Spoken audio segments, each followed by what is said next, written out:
Hello, everybody. Welcome back to the show. My guest today is JESS MEISTER. JESS is fellow Enlifted coach, fellow healer, fellow sober recovery warrior.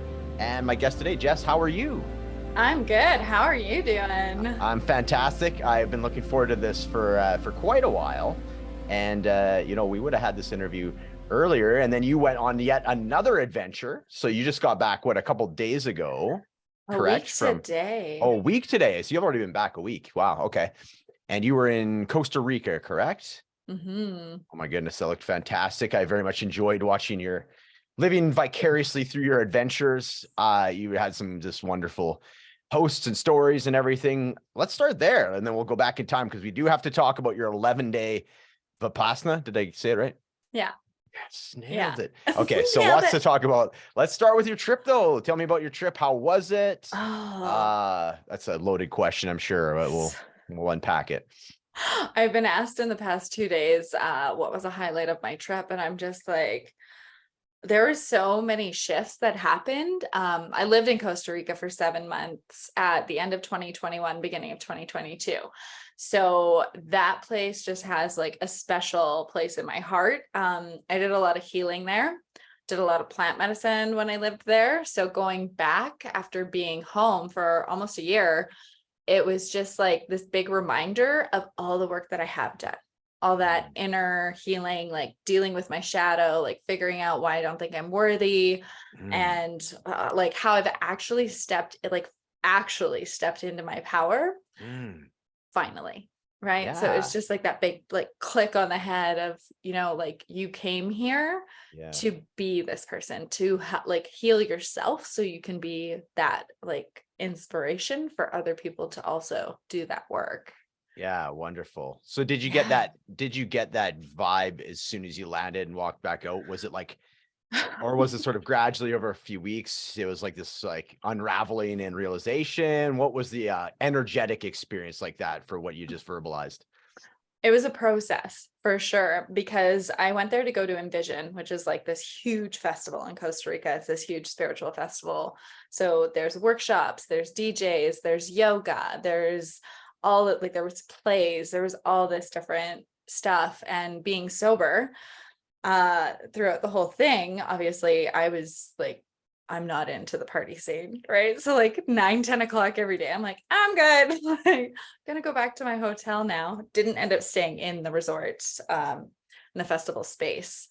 So getting to leave was good and getting out of the energy. But I did plan to go there for 3 weeks just so that I could connect with the land. And Costa Rica has this energy about it and it's on a few grid lines too, if you know, like grid line works and energy work, and for the spiritual woo-woo people out there. Yeah. As somebody who just came back from Sedona, like I'm Yep. like it's crazy. Yeah. So originally I went there just to like reconnect and go to this festival, and then ended up like doing ayahuasca again. I found bufo again, which is frog medicine. Yeah.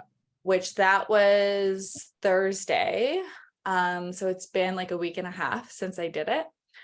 And that was when it was like, boom. Like it brought me back to center, and it brought me back into alignment of, this is why you're here. Like, remember who the fuck you are, and surrender to the flow and the process. Stop trying to control everything.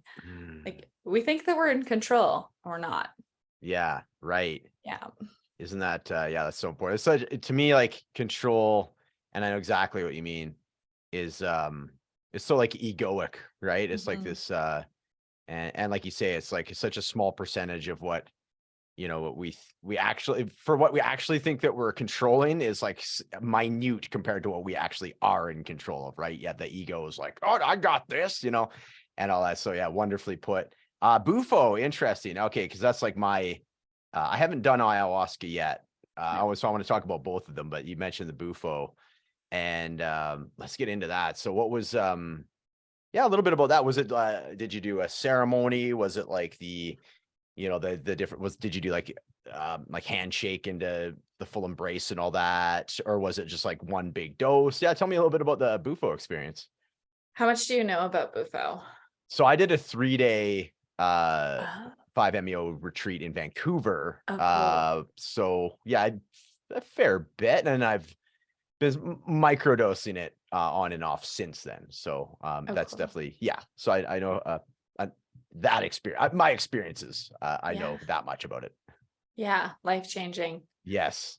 Um, I've done a few plant medicines over the past year and a half. And this one was the one that like it literally just I can't even I can't, how do you explain it to somebody? It's like Sure. explaining skydiving to somebody that's never been Yeah. skydiving, right? Yeah. Fair. And everyone has their own experience. So for me, like on the dieta prior to going in, like I eat pretty healthy when I'm in Costa Rica anyway, because the fruit there is amazing. Mm, Um, so a lot of just preparing my body first before actually stepping into it and knowing my intention, like especially mm, with what I do for work, right? Like a mhm, sound healer, when you go into things with intention and having that pureness in your heart, knowing mm, that I'm doing this for me, mhm, I'm doing this for my ancestral line, I'm mm, doing this so that I can have that ripple effect of the healing throughout everyone in my life. So when I went into it, when I smoked it, and then she said, okay, take like one more. So I did. And then I was like, what? And then just like gone. mm, mhm, Right. So, and it was an out of body experience. Like I've done ayahuasca, I've done San Pedro, I've done mushrooms, I've done Cambo as mm, well, mhm, mhm. and marijuana. Yeah. I feel like everybody smoked a joint in their life. Maybe not, but like Yeah. Yeah. Pretty close. most people. Yeah. Um, but a completely different out of body experience. And when I got out of it, like one of the first things that I said to myself is like, what's the point of doing all this work if you're not actually going to shift your life? Mm, Which my whole life has shifted in the past 2 years. Like I've sold my house, I quit a job, I moved to a different country. Like I am putting in the steps, yeah.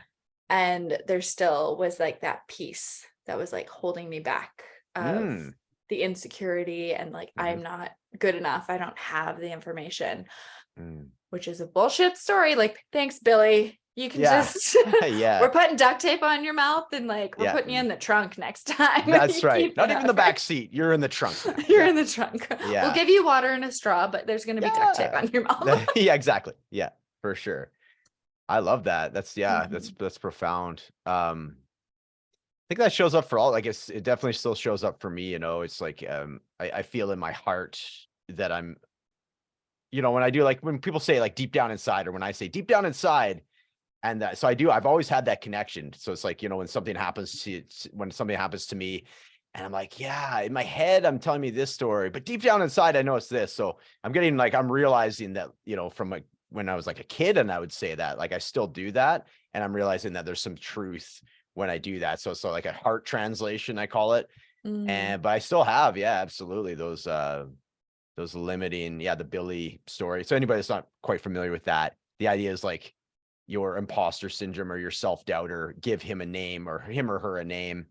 And it's that person, that inner critic, right? And by giving it this character a name, there's like a separation, and then there's a way that you can realize that it's like pattern and you're not your own pattern.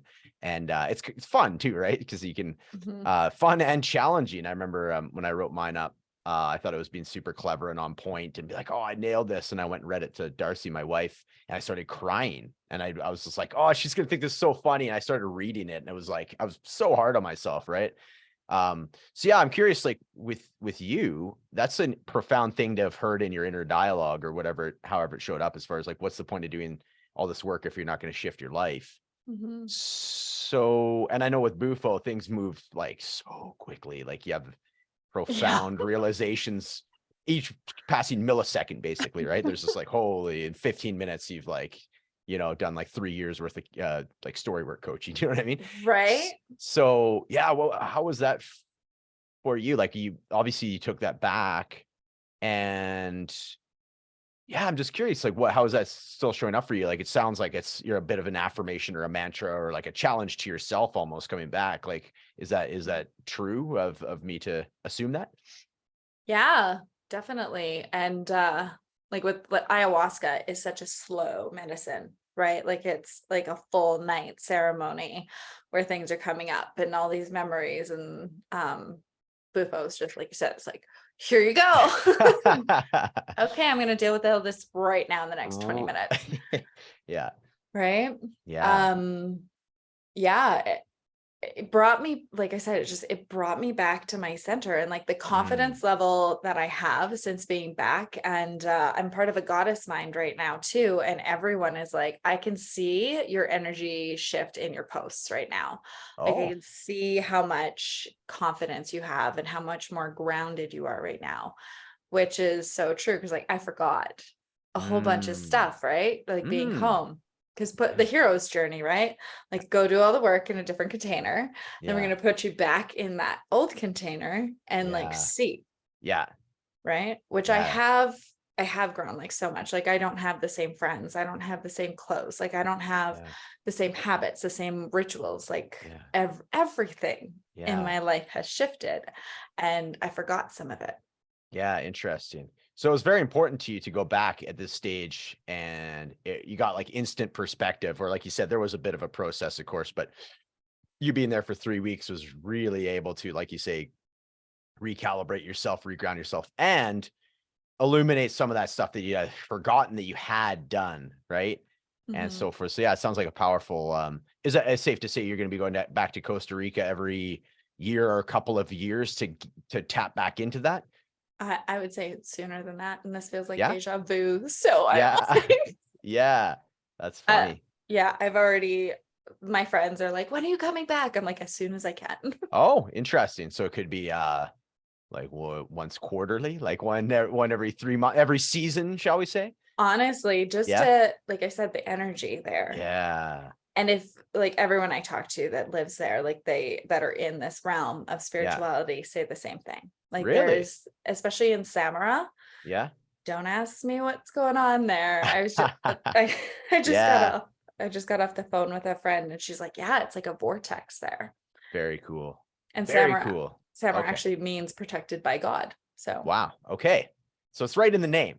mhm. Yeah. Wow. That's profound. I could okay. So you're going it's it's top, I imagine it's top priority for you to be able to reconnect to that Mhm. as much as possible. We're, obviously have things going on here at home in Canada, fellow Canadian, and also you'll have that in mind. By the way, is what's price wise? I'm just curious because now I'm definitely my interest is piqued. How much is it to fly over there roughly for us Canadians?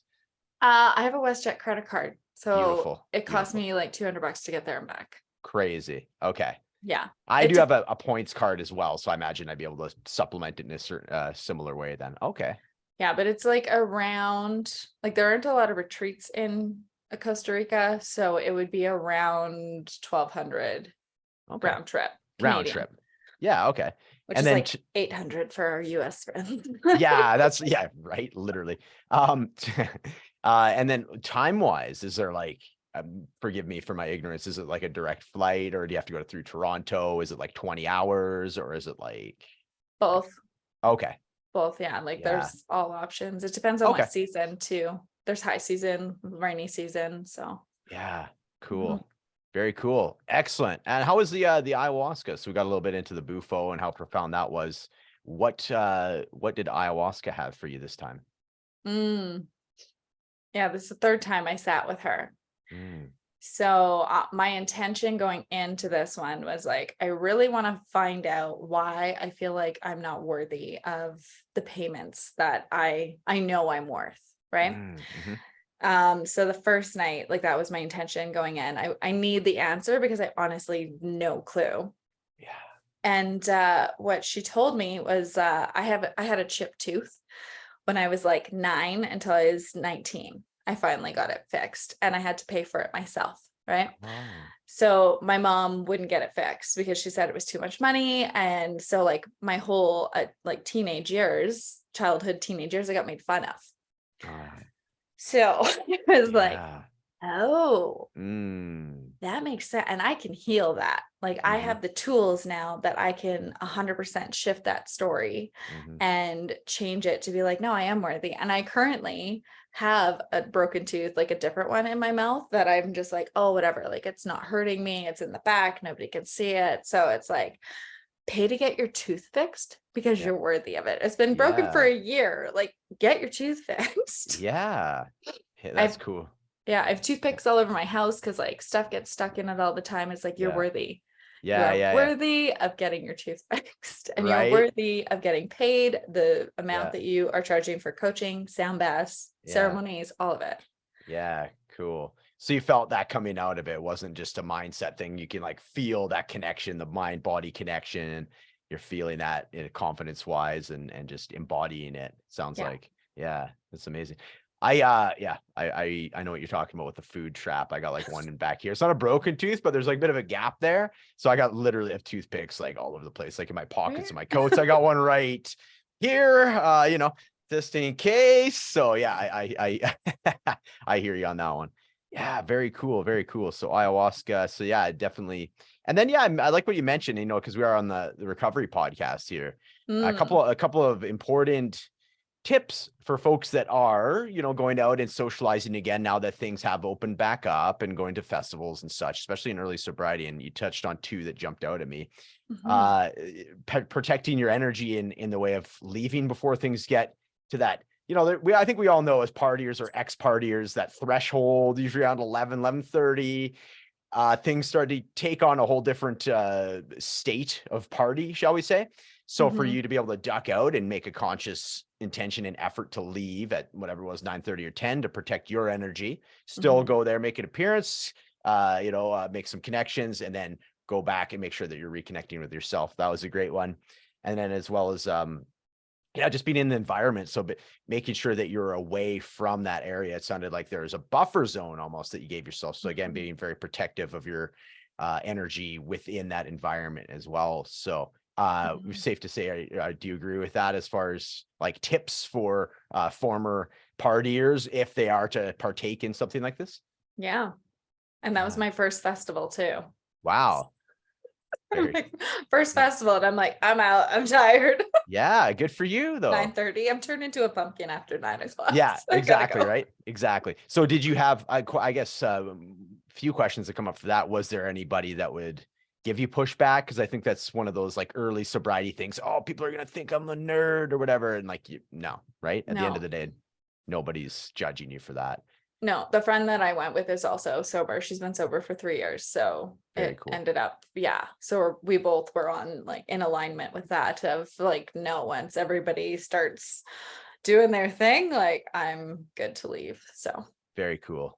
And how mhm. was it for you? Did you have any like physical cravings or triggers or cues? Like obviously how you're going in the mindset, yes, I'm you'd identify as sober and a non-drinker. Did you have anything left in your body energetically that was kind of like, ooh, okay, that got me, I wasn't expecting that? Or was it smooth sailing, or how was that for you? It's And been smooth sailing. Like yeah. since I decided to quit drinking, like April 14th, 2-year anniversary coming on up. Yes, congratulations. Thank you. That's so cool. But no, it was like once I finally made the decision, it's like when I quit smoking, like it's Yeah, just like, no, like done. I'm done. Done. Um, Smoking is one that has come up though, because it's like stress response. Yeah. So Yeah, that one's interesting. And then interesting. being at the festival, I'm thinking just in my head, like if I was still drinking and like doing what everybody else is doing, like I don't even know what kind of drugs were there. All I know is that there was definitely mushrooms. Um, Yeah, yeah.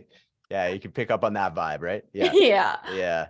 That's cool. Um, but this would have been a completely different experience had I still been drinking. And like the Sure. hangover thing is where I'm like, I'm good. I do Yeah. not like waking up with headaches. Right. Right. And that's one of the most profound things from the majority of the people I talk about is like how mornings used to be the most dreaded time of day for Mhm. drinkers and partiers, right? And now it's this beautiful gift resurfaces in a completely different packaging later on in your life. And it's my favorite time of day now. I love Mhm. mornings, and I'm just picturing you having like you mentioned that wonderful fruit and able to like enjoy that instead of just like, oh, like I need to like rehydrate and do the whole headache thing and all that, right? So you're having this Yeah. completely different experience as a result, right? And like that, mornings. Is it the same for you? Are you a morning person now?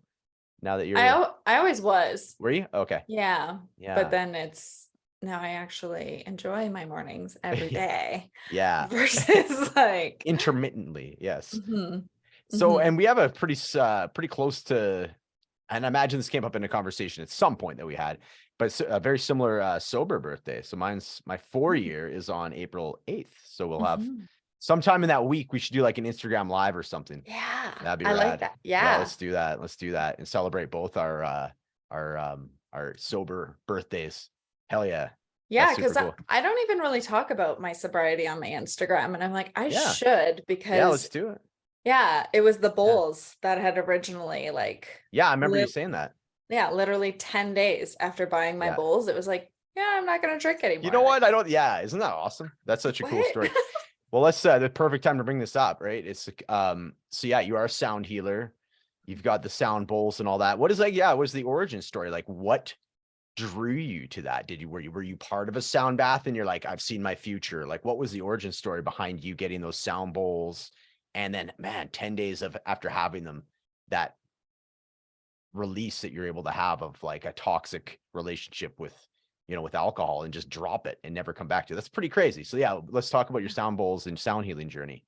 Yeah, that's a great question. And it's one of my favorite stories. So thank you for asking. Yes.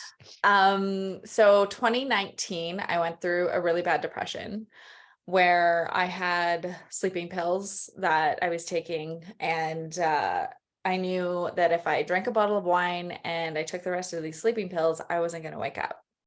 That's where I was at. And also have my son, which I think he was 17 at the time.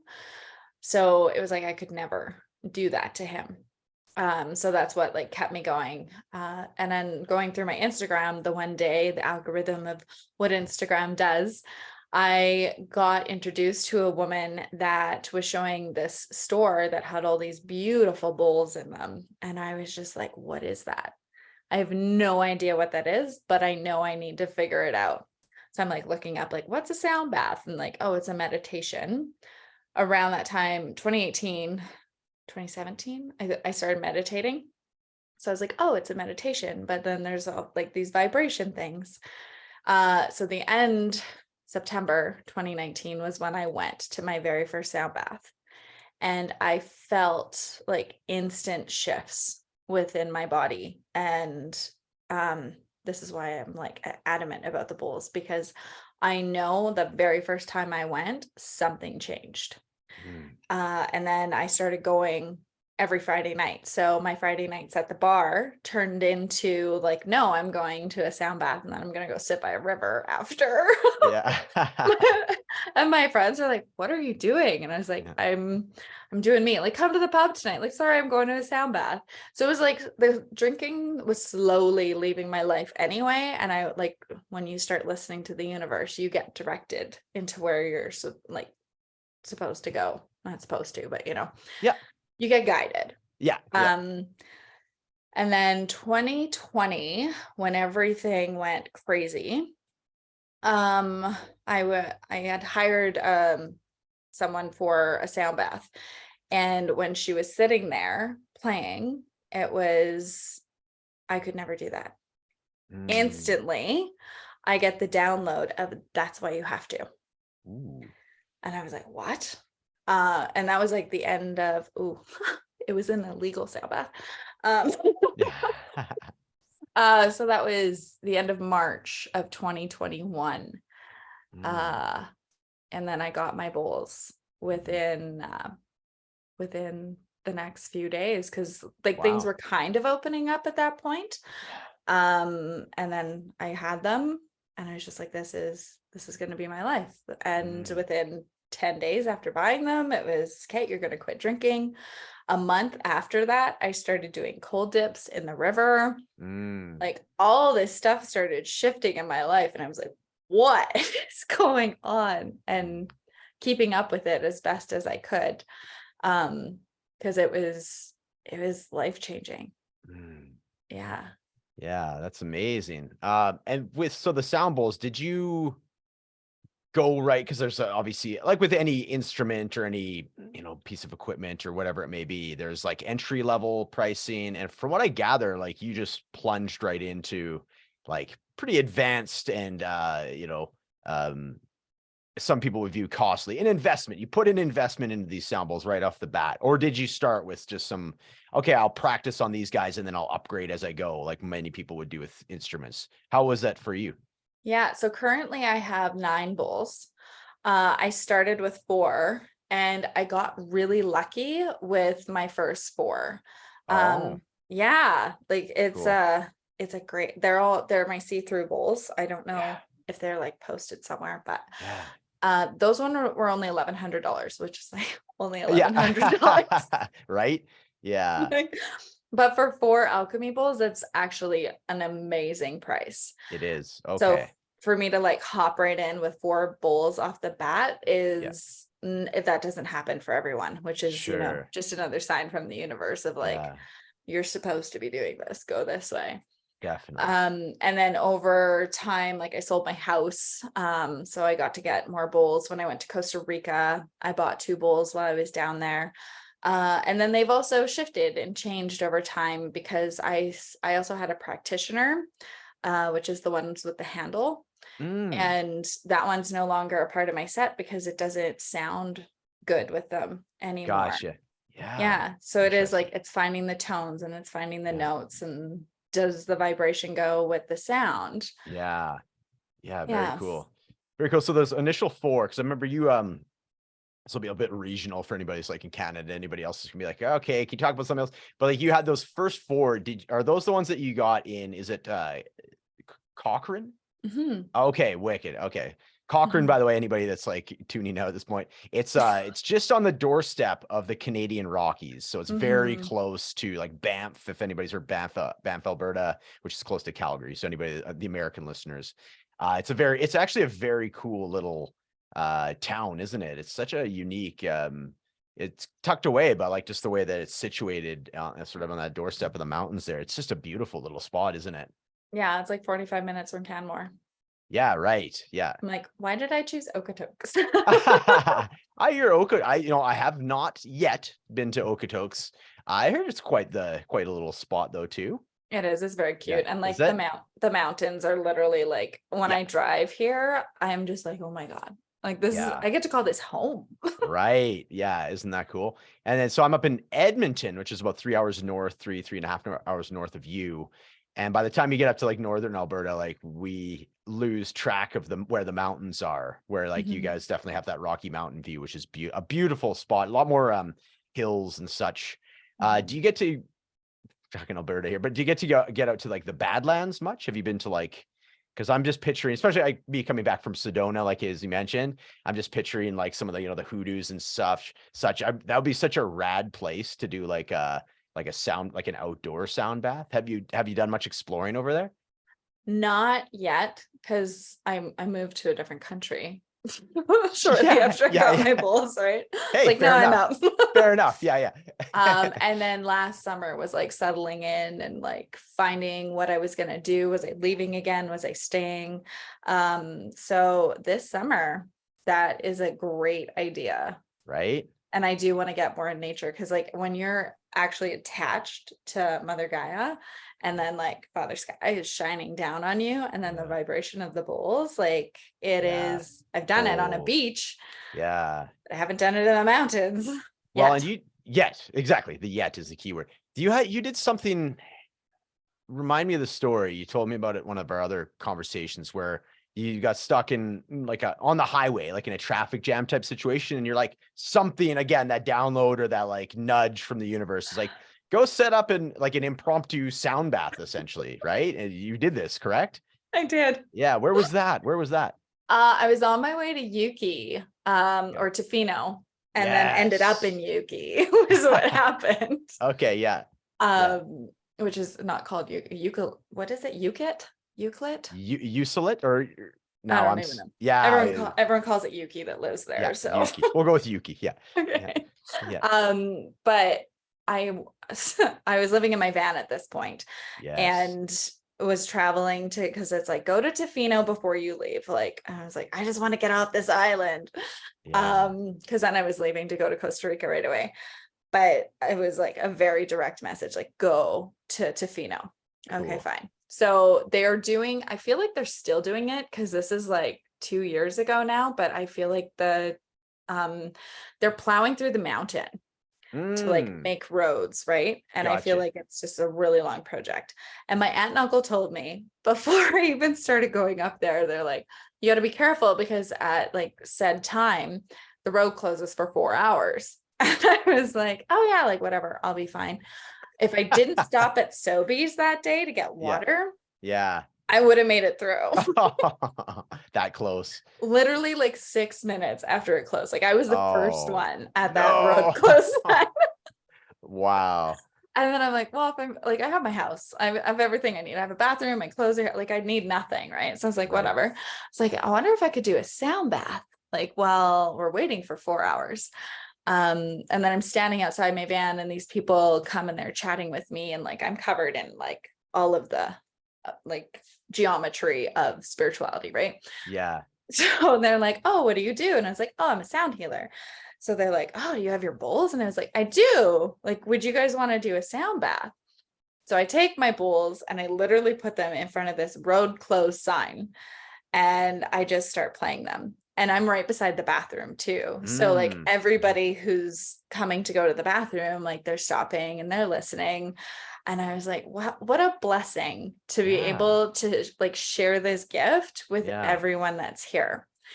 And then one of the girls that stopped to come and meditate, she was going through some stuff and she's like, you Mm. just helped me so much more than I thought like something like this could have helped me. Right.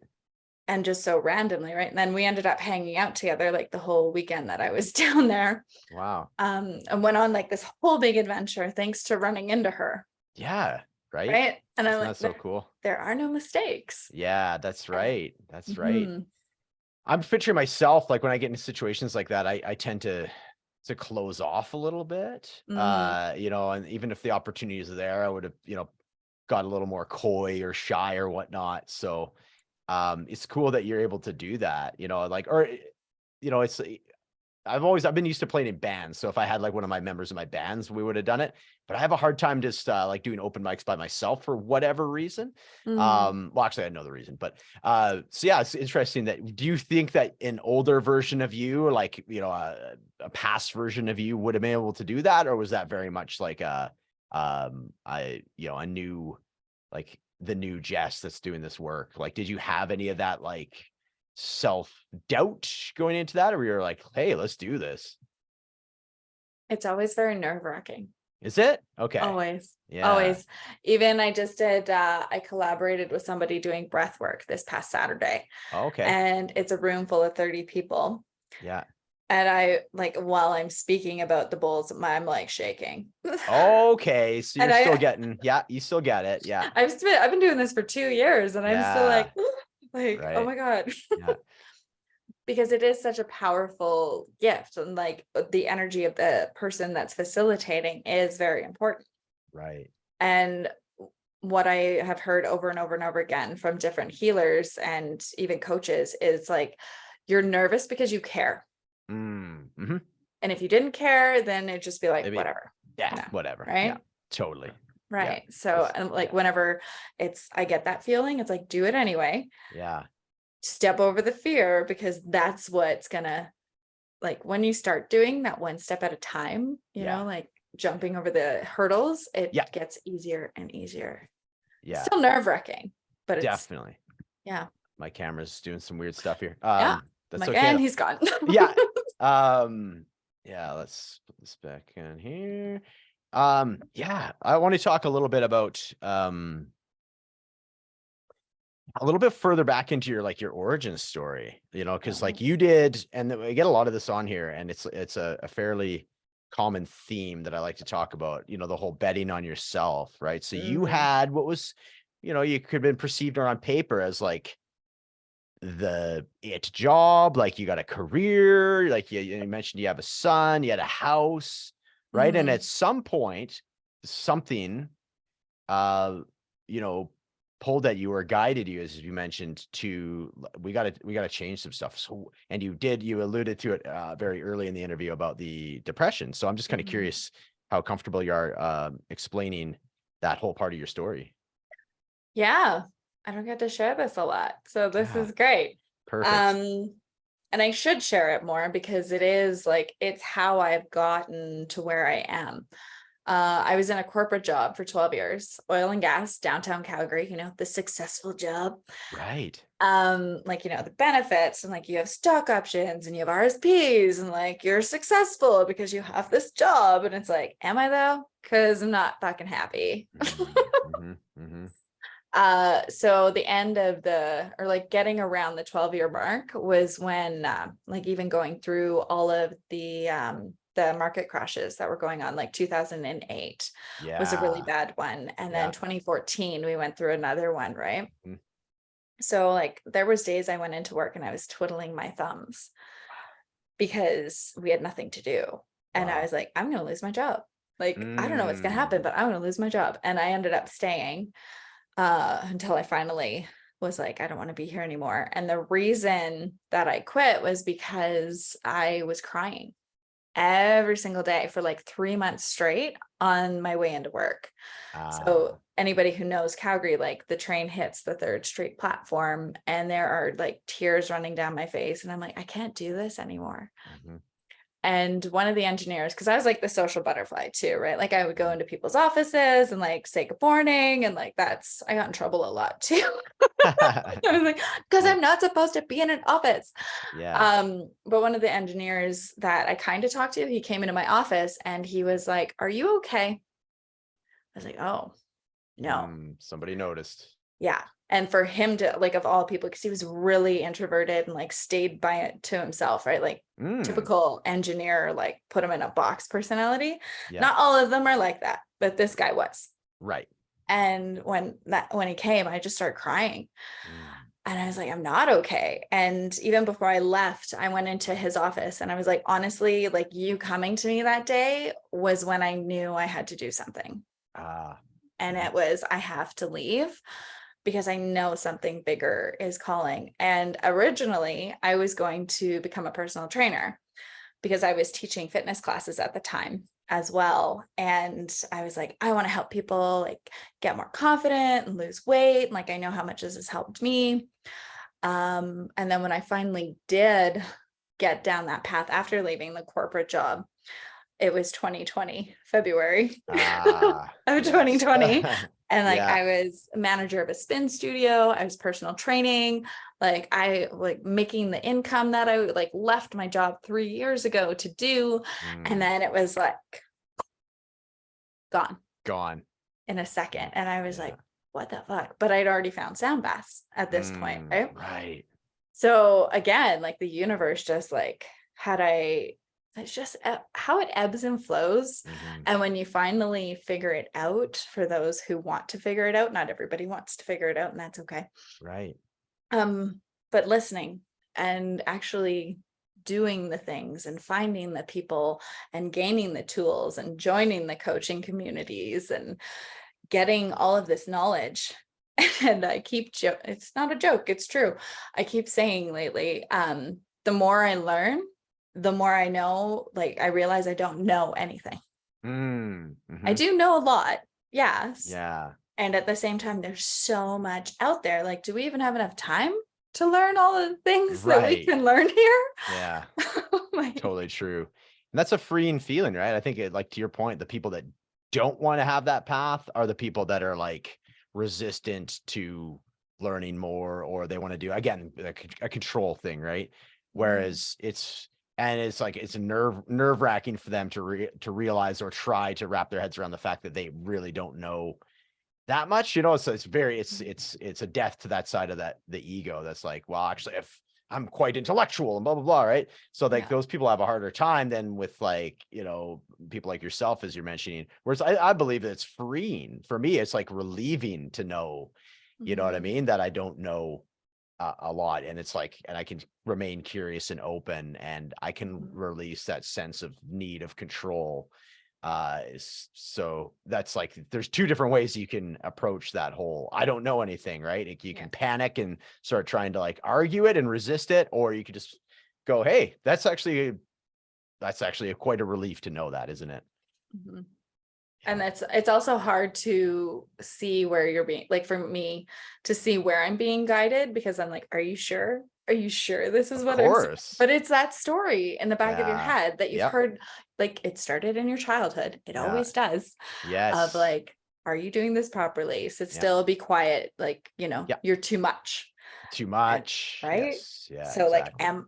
am I listening properly? Am I being guided to where I'm Right. supposed to go? Like, you Yeah. know? And then you start like second guessing the signs. Was that a sign? Yeah. Because that could be a sign that it wasn't, you know, that wasn't a sign, right? And then it's just, Yeah. yeah, your mind takes over a bit, right? Or my mind takes over. So Yeah. yeah, that's super cool. How do you identify if it's, because you mentioned a download, like does it show up as like Oh. a voice that's not yours? Like that happens to me sometimes, where it's like, I believe it's like my grandpa's voice or something that's Right. like, Yeah. and how does it show up for you? Or is it a feeling? Like, what is it for you? So for me, it's my higher self. Because I know that I've been connected to this reality, like the spiritual realm, since I was a kid. And I pushed it back because when I was 14, I was in a situation that scared me. So, you know, and then had my son and focused on him, and then just realized working on my own healing, like when these messages come through, they're very loud. Mm, Like they're very, very loud of like interesting. sell your house, buy the bulls, get in the water. Like, you know, and Okay. I'm just like, who is talking to me? Okay. So there's a very loud presence for you. Yeah. Yeah. Interesting. Interesting. Mhm. And I wonder if that is that something that was cultivated, or was it like, do you believe that it had something to do with the fact that you push yourself in such the wrong direction for so long that Mm. finally there's an intervention and it had to be loud because you were perhaps ignoring it up till that point? Like, what do you, or have you even thought about it in that way?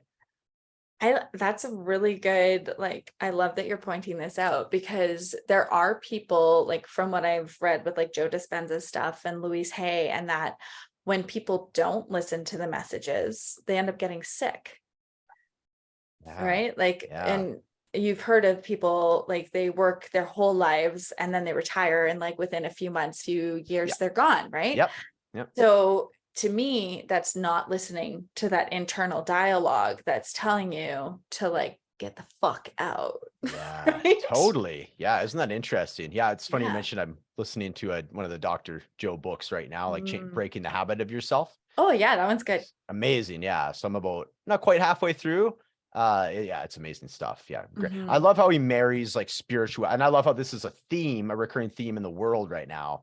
Is Hmm. like, okay, so we were spiritual beings for the longest time, right? And then we're talking about human history, and then the time of science came in, and we started pulling away from that, and then it's like very much, in my opinion, almost like too much science, where like you have to be able to prove something to be able to Hmm. believe in it fully. And now there's like this beautiful thing where we're getting back to like spirituality is actually being able to be proved by science. And there's this like new interaction, and like having the two of them come together. Like, I don't know if you've heard Yeah. of Dr. Kim Duramo. Is amazing. She's a doctor that can explain everything in a very intellectual and analytical level, but is also very spiritual. So I'm loving Mm. seeing these like whole brain thinkers like Dr. Joe and Dr. Kim that are able to like marry, you know, science with spirituality. And it's so cool, right? Are you kind of picking up on that vibe too? Yeah. Like I've had the conversation a few times that it's like it's starting to become trendy to like build Yeah. your healing. And I'm like, Yeah. it can be trendy. And I hope everyone that's starting it continues it. Yes. Because the Yeah. more of us that do it and the more of us who are consistent with it, the more it's going to ripple and the more Yeah. the world's going to change. Yeah. And we all have shit. We all have shadows. We all have that inner child that just wants to be loved, seen, and heard. Yeah. Like, That's and right. yeah, when we go into that, let's continue it. Like, Yeah. let's play. Right? Yes. That Yeah, one's it's a big funny. one.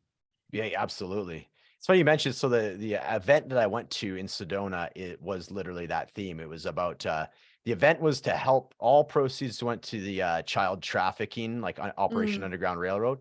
So the event raised $310,000, wow. went directly to Operation Underground. So the event was called Free the Inner Child Outside and Within.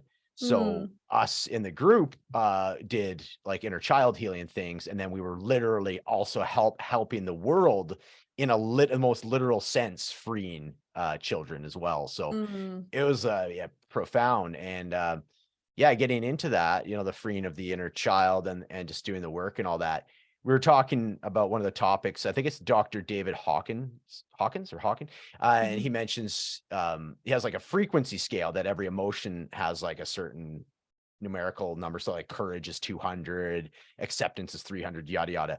mhm, Um, and yeah, just the idea that like one person that's operating at like say 300, whatever units of measured is 300, can offset like, and I'm totally making this up, speculation, like 50,000 people that aren't doing the work. So by you doing your own inner work and not having it reflected back to you and imprisoning yourself with your own self like doubt and inner beliefs and such, you're actually raising the collective consciousness of like 500 or whatever it is, 50,000 people. I like to think it's 50,000. No, I don't know, but it's something like that. Or like if you have somebody like a Buddha that can come, he mm, has enough energy and like inner knowledge and awareness and high five consciousness to like offset the entire world, right? Like somebody that's like one of those like spiritual leaders like Jesus or something like that. So so like when you're saying if everybody's, or even if like 10% more of the population is doing it than a year ago, just think of mhm, like, it's always darkest before the light. Like there's some mhm, pretty dark stuff obviously going on. And there is a lot of people, if you're watching the news, you're going to be like, man, this world's fucked. I mhm. choose not to watch the news. So in the Ditto. meantime, right, in the background, like if we're doing this and you're seeing it and I'm seeing it, and we're in these circles of people that are growing, even in the enlifted community, like grassroots, there's like hundreds of coaches in there now, and think of them and everybody that they're affecting in a positive Mhm, way, and just eventually how it's going to raise that, the idea of oneness, right? Like we're all connected mm, in some way as a forest is and all that kind of stuff. Guess I'm rambling now, mm. but yeah, I don't, what do you think about the topic? That's yeah, like just take the words right out of my mouth. Yeah, there we go. Okay, perfect. I'm like, I'm kind of rambling, so hopefully, No, yeah. it it is. And like when I go into ceremonies, because I also host ceremonies, so being in them and hosting them, you can feel the energy of the room and you can feel everybody helping one another. And the few times that I have done ayahuasca, it's been like very apparent, and people go and talk to others afterwards and just be like, it felt like you were like holding space for me, and like it was just your energy was there. And if it's my own perception or not, that other person's energy is still in the room helping with this healing, which is the oneness and the Yes, unity. beautiful. And like the more we can help one another, again, it's like it's that ripple effect Yeah, of yeah, going through. Like even yeah, the Vipassana was yeah, crazy, right? yeah. Because none of us were allowed to talk. I'm Mhm. gonna like jump in here now with the Yes, Vipassana. yeah, Um, because perfect. you're not allowed to talk to anybody, look at anybody, no books, no journals, no TV, like nothing. You do watch there's like a movie every night. I don't remember what it's called right now. But it's just the meditation from the guy that is he brought it to the world. And when everything was done after the 10 days, this woman and I, she was, oh, she's probably in her 50s, 60s. And I remember seeing her sitting beside me, and I was like, oh, she can do it. Like, she's not even moving. Like, this woman is solid. Like, this is what I'm thinking, right? So I'm like, she's got it. I got it. Like, no big deal. And then at the end, she came up to me and she was like, you helped me so much. And I was like, what? She's like, yeah, like I saw you and you were just so still and you were just sitting there. And I was like, I thought you were helping me. Oh, that's amazing. Unity, Yeah, right? But unity. Yeah. I love it. And it's so funny. And in typical yours and my conversation fashion, it's like we're an hour in and we hadn't even, one of the main reasons I had you on today was to talk about the Vipassana. And like, we got like 5 minutes left of the hour we planned.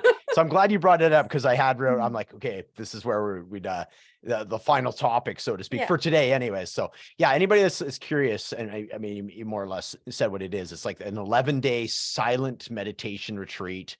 Yeah, they provide you the food, but yeah, as you mentioned, you're not supposed to look at people, or you're certainly not supposed to converse or whatnot. Yeah, let's talk about it. So that's an awesome experience to have with that lady afterwards, realizing that you were helping each other unbeknownst to each other, right? And that feeling of unity. What a beautiful story. So thank you for that. What else shifted inside of you? I'm so curious what this type of experience does for people. So I'm going to clarify, it's 10 days, but it takes like 11 days to like be there, technically 12, but it's the full 10 days of silence though. And the reason that I went originally, I was told about it and was just informed that once you go into it, like you don't come out the same person. Everyone's that told me about it, like they're more calm, they don't react as much, you're just more steady in your body. So I was like, oh, okay. I was like, a challenge accepted. Can I sit in silence for 10 days?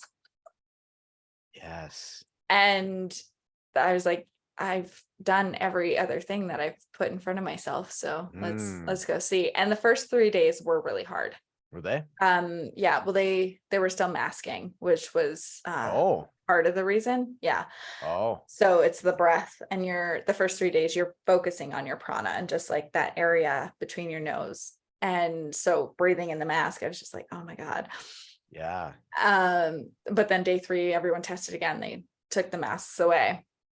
And so my body also started to hurt at that point too. And sitting, first you're in stillness. There are 3 of the meditations throughout the day once you hit the Vipassana part, because 3 days prana, and then you get introduced to Vipassana, which is head to toe. And then day 5, I believe you get toe to head. So you're focusing on every single particle in your body and noticing the feelings and then moving past them. Equanimity is just like not giving it a name, not giving it anything, just noticing, being the observer, and then moving through, which is such a beautiful thing to go into yourself for 10 days, right? Right.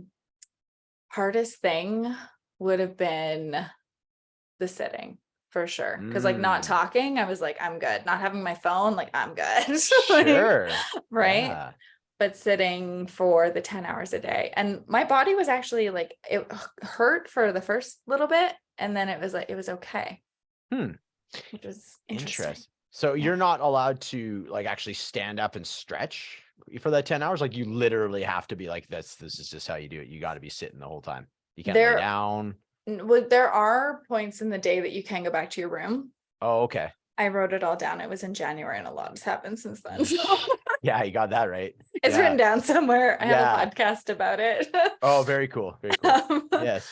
But it is like you can go back to your room, and those 3 hours of stillness, those are the meditations where like you have to be in the meditation hall.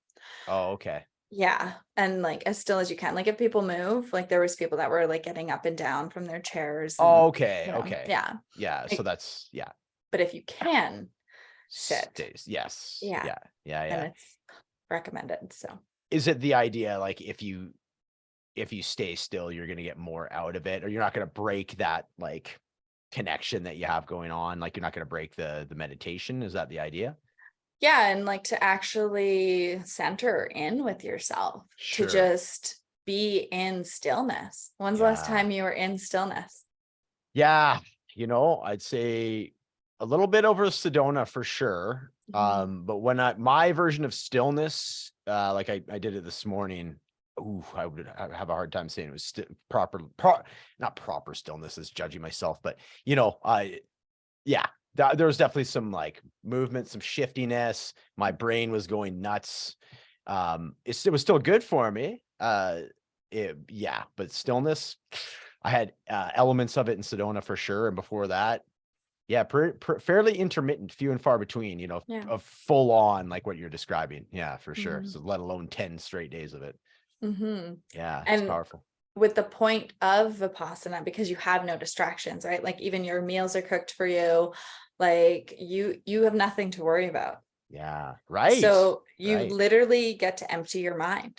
That's so cool. Yeah. And by day like 6 was when I did the Benga meditation, Oh. which was really cool because I had like emptied everything. I went for a walk every day just to Mhm. move my body. You are allowed outside as well. They're not like stay in the building. Okay, that's Yeah. interesting. Yeah, I Yeah. thought you had to stay in the building too. Okay, cool. So we're getting, yeah. Yeah. I'm So glad we're you talking can about this. you Yeah. get yard time. Yeah, yard time. Yeah. Okay, that's cool. Very Yeah. cool. Yeah. But because of that, like emptying your mind and not having to do dishes and not having to clean the house, Yeah. and like you don't have that chatter, like Uh-huh. your mind does empty. And it's like, Interesting. what is left that is bothering me, that is like holding on, that I'm Yeah. like not Yeah. dealing with, right? Yeah. And that's the only chatter that's really left. So day 6, it was the 2:30 to 3:30 meditation. There's this thing called the Banga in meditate, which is like they teach you how to do it in Vipassana. And what happened to me was I like the room was so quiet, like nobody was moving. There was a woman that was sick, so she was like off and on coughing the whole time. Mm. But she wasn't even coughing in this moment. And this is the one that everybody needs to be in the room. And I was sitting there and it was darkness. And then I just like became energy, Hmm. which is familiar with like the Bufo experience, Yeah. but in a Right. meditation, right? Wow. So I Wow. was like, what just happened to me? And then Yeah. the music comes on for bringing us back. And I was like, Yeah. where did I just go? I went back to my Yeah. room and I was like, what just happened to me? Wow. Oh, that's amazing. Yeah. Mhm. I'm liking just the idea of like when you take away certain, because for me, like my big pattern that I'm still working on, that ties in a lot of some of the different themes we were talking about today, like self-worth, like the collapse distinction of like my self-worth is my achievements and like what I do in the course of a day is how I view myself. Mhm. Right. So I get hard on myself if I don't like, you know, meet whatever arbitrary tasks that I've given for myself for the day. I get hard on myself, right? And that's been from childhood. Mhm. So for you mentioning like there are no tasks, like the food is cooked, the dishes are done. There is so I'm wondering, removing all of that from me, yeah, what would be left? And I imagine that would be like the origin of why I had to felt the need to have this like achiever pattern show up. Mhm. And that was one of the things, again, to get back to like the event that I did. It was like, okay, so remove the circumstances from your life. And of course, this ties in with the story work that we do within Lifted. So remove that.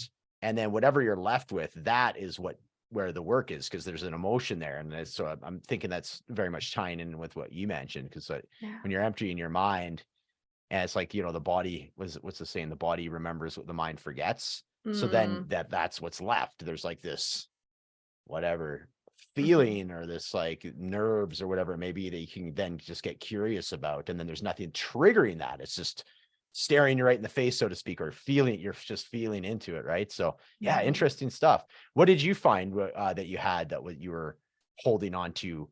And then when the circumstances were removed, you could do the work on it. Was there something specific or was it just sort of a overall, um, you know, health and wellness experience for you? It was old patterns was a Mm, big one. yeah. Yeah. Yeah. Within like relationships and like, why do I show up like this? And yeah. My biggest thing though, when I was leaving, I had a reading done in January of like what my year was going to be, like an astrological reading. So I listened to that and then I put on my music and I started crying Mm. because I'm being present in the moment because I just spent 10 days with myself, right?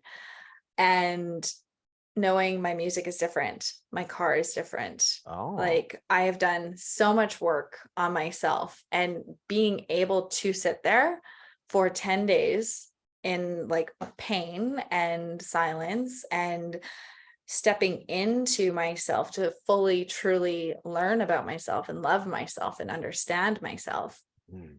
And not everybody is willing to do that work. And finally giving myself praise, because I don't like, I'm just like, yeah, whatever, I did that. Right. And it's like, hold up. Hold up. Hold up. Not Yeah. everybody is putting in that work to themselves. If everyone did, the world would be a totally different place. Yeah. And it would be beautiful. Oh my goodness. Yeah. So I do what I do. Yeah. But it was finally giving myself the space and being proud of myself, of Very like, cool. you've changed your whole life Yeah. for the better. So Beautiful. Beautiful. And that's something that we talk about in Lifted and such, is to be able to be, it's like the compliment thing, right? That's so many of us get conditioned to shlug off a compliment and then, or like never fully be able to like sit with one, right? So it's kind of like, brushing it off. Yet right. what that did for me was I secretly craved it like more than anything. I wanted acceptance so bad. And then when I'd get it, I'd be like, I'd just brush it off. In fact, sometimes like be like energetically opposed to it. And it was such a strange thing to be conditioned into.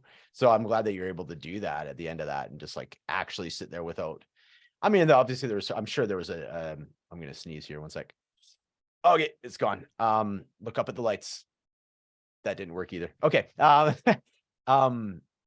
what was I saying? Man, that threw me off. But yeah, you're able to sit with yourself and be proud of yourself. And I think that's truest sense, right? Where it's not egoic pride, right? It's like, or like like can't wait to tell people about it kind of pride. It's like literally you're like satisfied with yourself. And I'm glad that you caught yourself in a pattern, which I believe would have been a pattern where you just bypass that. Be like, okay, no, that was whatever. You're just like, no, sit with this. This is awesome. I did change my life. Yeah.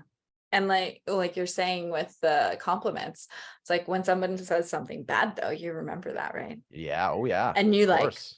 of course I'm that way. Of course I'm that Yeah. person. But it's like somebody just told you you're an amazing coach and your podcast is amazing. And you're like, yeah, whatever. Yeah. I'd be like, they don't know the real me. You know what I mean? Right? If they saw that, they know I'm an imposter. Yeah. Like that whole side But of somebody things. gives you like this Google review of like, holy crap, I freaking love your podcast. You're like, Yeah. Okay. Yeah. You're like, no, is this a hold bot? up. Yeah, exactly. Yeah. This is one of those bots from Vietnam. Yeah. It's not actually a real person. Yeah. Totally.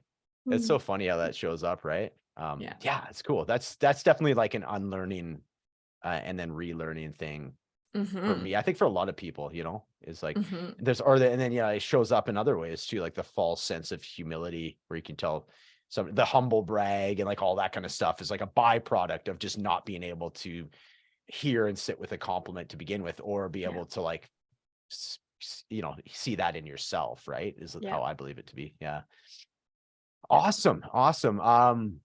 Yeah, lots of topics today. We went through a lot of different, like your glimpses of like your origin story, like what you do with sound healing, a little bit about what you're coaching, your trip that you're just on, the Vipassana. So we covered a lot of different things. And, the more that we're going to get into collaboration, I'm sure we're going to be able to pick one topic and just do a full hour. I definitely see that happening with you and I, and we'll definitely do that combined sober birthday Instagram live thing. That'll be rad. I'm looking forward to that. So, but yeah, I want to give you an opportunity to just let everybody know, because you have as a lot of people with our coaching community here, a lot of things on the go. You got your own podcast as well. I was a guest on your show.